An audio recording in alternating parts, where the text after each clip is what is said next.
Limitless movie की शुरुआत में हमें न्यूयॉर्क में रहने वाले एक लड़के को दिखाया जाता है जिसका नाम एडवर्ड है। एडवर्ड एक राइटर बनना चाहता है लेकिन वो चाहकर भी अपनी किताब नहीं लिख पा रहा होता। इसके अंदर मोटिवेशन की कमी होती है, इसके दिमाग में आइडियाज़ नहीं आ रहे होते और वो अपने काम के लिए ज़्यादा सीरियस और फोकस्ड भी नहीं होता। इसी वजह से इसकी गर्लफ्रेंड जिसका नाम लिंडा होता है वो एडवर्ड से ब्रेकअप कर लेती है। एडवर्ड अपनी ज़िंदगी से परेशान है और एक दिन इसे अपना एक पुराना दोस्त मिलता है जो कि अब ड्रग डीलर बन चुका है। एडवर्ड इसे बताता है कि वो एक किताब लिखना चाहता है मगर इसके दिमाग में कोई भी आइडियाज़ नहीं आ रहे। ये सुनने के बाद इसका दोस्त इसे एक ड्रग देता है और कहता है कि इसे लेने के बाद तुम्हारा दिमाग बहुत तेजी से काम करने लगेगा। एडवर्ड ना चाहकर भी वो ड्रग ले लेता है क्योंकि वो अब अपनी किताब पूरी करना चाहता है। जब वो वापस आता है इसकी मालिक इससे किराया मांगती है मगर ड्रग की वजह से एडवर्ड को इसकी कोई भी बात समझ में नहीं आ रही होती। तभी वो इसके हाथ में एक किताब देखता है। किताब देखने के बाद एडवर्ड इसे कहता है कि आप लॉ स्कूल से हैं। दरअसल इसने अपनी ज़िंदगी में जितनी भी किताबें पढ़ी थी अब वो सब की सब इसके दिमाग में घूम रही होती हैं क्योंकि नशे की वजह से इसका दिमाग हाइपर एक्टिव हो गया होता है। एडवर्ड अपने कमरे में आता है। इसके दिमाग के साथ साथ इसके जिस्म की पावर भी बहुत तेज़ हो गई होती है।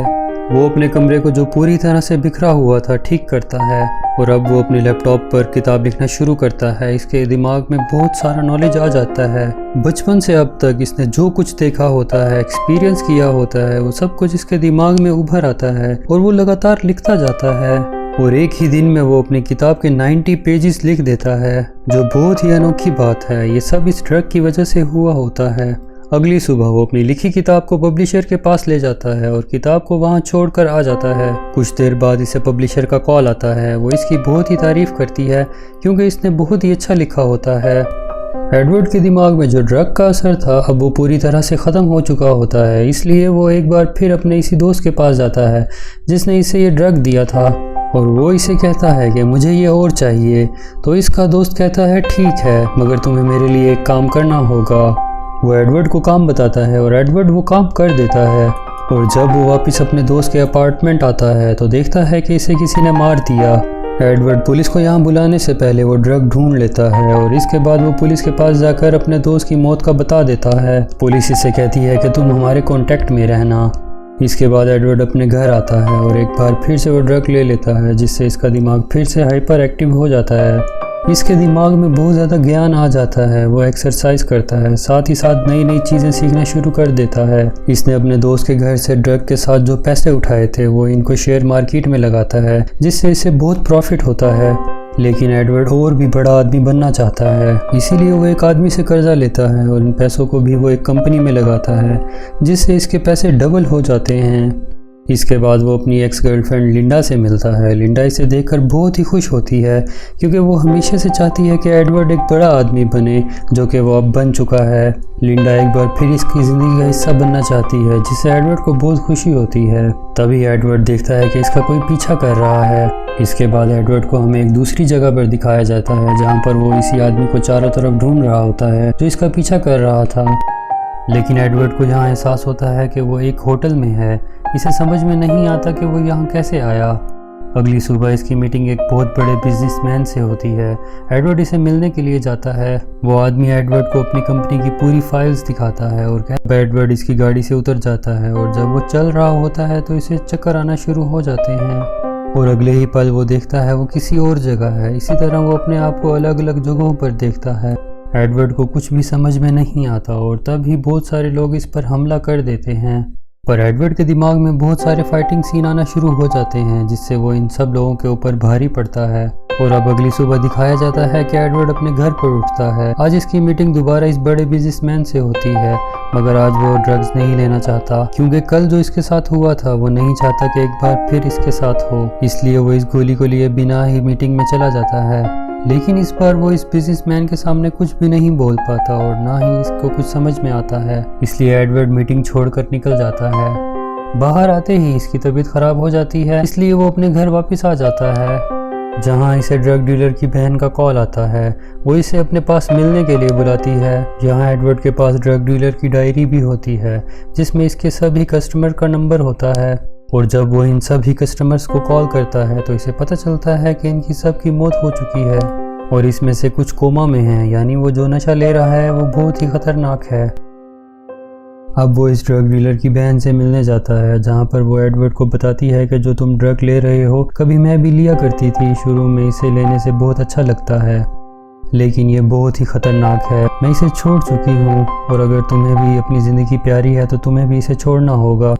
और अब एडवर्ड वहाँ से चला जाता है और अब एडवर्ड के पास वो आदमी आता है जिससे एडवर्ड ने पैसे उधार लिए थे। वो एडवर्ड से अपने पैसे मांगता है। तभी एडवर्ड की जेब से इसकी ड्रग नीचे गिर जाती है, जिसे वो आदमी उठा लेता है और एक गोली खा लेता है, जिससे इसे बहुत अच्छा लगता है। और अब वो एडवर्ड से कहता है कि मुझे मेरे पैसे नहीं चाहिए, बल्कि तुम मुझे ये गोलियां दे दो। एडवर्ड के पास जितनी भी गोलियां होती हैं वो इस आदमी को दे देता है। बदले में वो आदमी एडवर्ड को कुछ पैसे भी देता है। इसके बाद एडवर्ड घर वापस आ जाता है और वहाँ पर वो लिंडा को, जो इसकी एक बार फिर गर्लफ्रेंड है, सब कुछ बता देता है कि इसने कैसे ये सब कुछ किया और कैसे इसका दिमाग इतना तेज़ हुआ था। वो लिंडा को बताता है कि वो ये सब कुछ एकदम से नहीं छोड़ सकता। लिंडा इसकी मदद करना चाहती है, इसलिए वो एडवर्ड के लिए वो ड्रग लेने के लिए जाती है। और जब वो आ रही होती है तभी वो आदमी जो एडवर्ड का पीछा किया करता था इसके पीछे लग जाता है। लिंडा अपनी जान बचाने के लिए एक गार में चली जाती है। वो एडवर्ड को कॉल करती है। एडवर्ड इसे कहता है कि तुम एक गोली खा लो। लिंडा को अपनी जान बचाने के लिए एक गोली खानी पड़ती है, जिससे इसका दिमाग बहुत तेज़ हो जाता है और वो इस आदमी से बचकर घर वापस आ जाती है और एडवर्ड के साथ वो अपने एक्सपीरियंस शेयर करती है। एडवर्ड इसे कहता है कि तुम्हें अब इसे दोबारा कभी नहीं लेना और मैं भी इसे जल्द ही छोड़ दूंगा। यहाँ पर एडवर्ड के घर के बाहर इस आदमी के लोग आ चुके होते हैं, जिससे एडवर्ड ने पैसे उधार लिए थे और जिसे एडवर्ड ने ड्रग गोलियाँ दी थी। असल में अब वो और भी ज़्यादा ड्रग्स चाहते हैं। वहीं एडवर्ड फिर से वो ड्रग लेता है और इसी बिजनेसमैन से मीटिंग करने के लिए जाता है, जहाँ पर मीटिंग बहुत ज़्यादा कामयाब होती है। एडवर्ड इसे कहता है कि पिछली बारी मेरी तबीयत बहुत ख़राब थी। एडवर्ड को अब धीरे धीरे इस नशे के बारे में और भी जानकारी होना शुरू हो जाती है।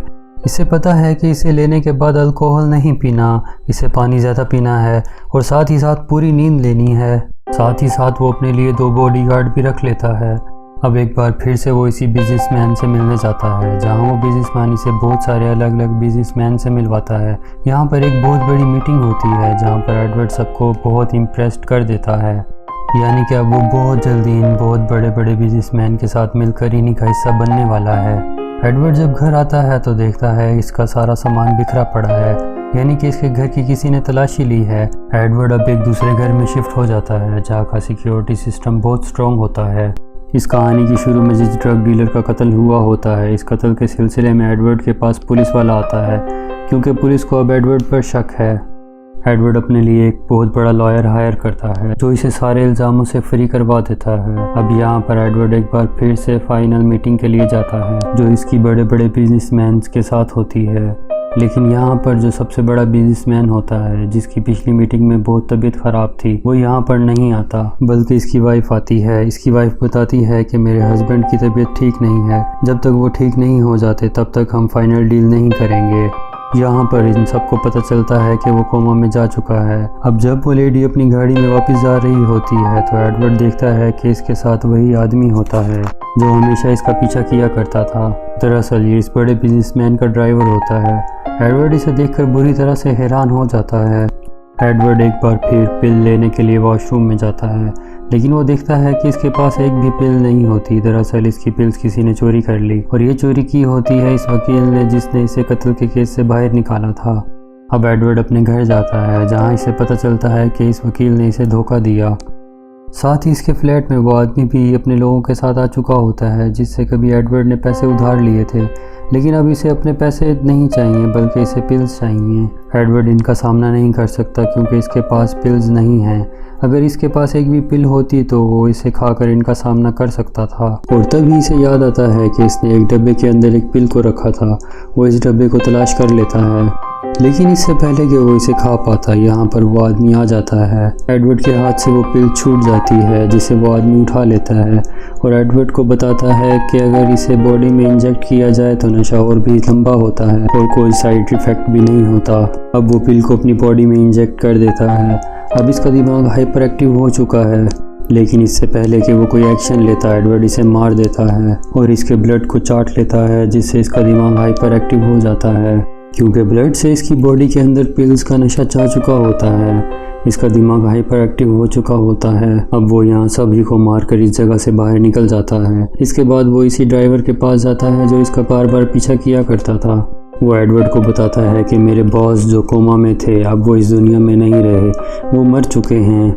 जो पिल्स तुम लिया करते थे वही पिल्स वो भी लेते थे, लेकिन अब इनके पास पिल्स ख़त्म हो चुकी थी, इसीलिए वो कोमा में चले गए थे। एडवर्ड इसे कहता है कि वकील तुम्हारे बॉस के लिए काम करता था, इसने मुझसे पिल्स चुराई थी तो तुम्हारे बॉस को क्यों नहीं दी। ड्राइवर बताता है कि वकील ने बॉस को धोखा दिया था। और अब एडवर्ड और ड्राइवर दोनों इस वकील के घर पहुंच जाते हैं, जहां पर ड्राइवर इस वकील को बांध देता है और एडवर्ड इसके घर से सभी पिल्स को हासिल कर लेता है। यहाँ से कहानी 1 साल आगे जाती है, जहां पर दिखाया जाता है कि एडवर्ड की बुक पब्लिश होकर बहुत ज़्यादा फेमस हो चुकी है। साथ ही वो सेनेटर के इलेक्शन के लिए भी खड़ा होता है। और यहाँ पर एडवर्ड का वो पुराना बिजनेसमैन दोस्त इससे मिलने के लिए आता है और कहता है कि मुझे पता है कि कैसे तुम सभी कामों को आसानी से कर लेते हो, कैसे तुम्हारा दिमाग हमेशा हाइपर एक्टिव रहता है। दरअसल जिस पिल्स को तुम लेते हो, इस पिल्स की पूरी कंपनी को मैंने ख़रीद लिया है और इस लैब को बंद करवा दिया है जिसमें ये पिल्स बना करती थी, यानी कि अब तुम्हें पिल्स नहीं मिलेंगी। और अगर तुम ये चाहते हो कि तुम्हें ये लगातार पिल्स मिलती रहें तो तुम्हें मुझसे एक डील करनी होगी, जिसके मुताबिक जब तुम यूएस के प्रेसिडेंट बन जाओगे तो तुम मेरे हर एक काम में मेरी मदद करोगे। लेकिन एडवर्ड साफ साफ मना कर देता है। वो कहता है कि मैं तुम्हारी किसी तरह की मदद नहीं करूँगा। दरअसल वो ये मान चुके हैं कि एडवर्ड आगे जाकर यूएस का प्रेसिडेंट बनेगा और अब वो अच्छे काम करना चाहता है, इसीलिए वो इसकी ऑफ़र को ठुकरा देता है, क्योंकि एडवर्ड को पता है कि वो इसके सारे अपने काले धंधे को इस दुनिया में फैलाना चाहता है। एडवर्ड इसे बताता है कि जिस पिल्स को तुम बंद करने की बात कर रहे हो, इन पिल्स को लेना मैंने कब का छोड़ दिया है, बल्कि मैंने लैब में इसी पिल्स को मॉडिफाई किया था, इसके सारे साइड इफ़ेक्ट को ख़त्म कर दिया था और मैंने इसका एक एडवांस वर्जन बनाया है जिसे मैंने सिर्फ एक बार लिया था और अब इसका असर मेरे दिल दिमाग में हमेशा रहता है, वो भी बिना किसी पिल्स को लिए। यहाँ पर इसका पुराना दोस्त इसकी पोल खोलने की धमकी देता है। तभी एडवर्ड इसे कहता है कि वो जो सामने से गाड़ी आ रही है वो आगे वाली गाड़ी से टकरा जाएगी और ठीक ऐसे ही होता है। वहाँ पर एक गाड़ी दूसरी गाड़ी से टकरा जाती है। एडवर्ड इसे कहता है कि मैं तुमसे 50 कदम आगे हूँ, यानी एडवर्ड के दिमाग की पावर इतनी तेज़ हो गई है कि वो वक्त के आगे भी देख सकता है। इसके बाद वो अपने दोस्त के दिल पर हाथ लगाता है और कहता है कि तुम्हें दिल की बहुत सारी बीमारियां होने वाली हैं, तुम्हें अपना ध्यान रखना चाहिए। और अब इसे समझ में आ जाता है कि वो एडवर्ड के साथ मुकाबला नहीं कर सकता, क्योंकि वो हर चीज़ में इससे बहुत आगे है। वो अपनी गाड़ी में बैठकर यहाँ से निकल जाता है। वहीं एडवर्ड को दिखाया जाता है कि वो एक चाइनीज़ रेस्टोरेंट में अपनी गर्लफ्रेंड लिंडा से मिलने के लिए जाता है, जहाँ पर एडवर्ड वेटर को चाइनीज़ ज़बान में ऑर्डर देता है। लिंडा यहाँ पर सोचने पर मजबूर हो जाती है कि एडवर्ड ने इस नशे को अब तक छोड़ा है या नहीं, और जब वो इसे ध्यान से देख रही होती है तो एडवर्ड इससे पूछता है व्हाट, और ये फिल्म यहाँ पर ख़त्म हो जाती है। ये फिल्म 2011 में रिलीज़ हुई थी।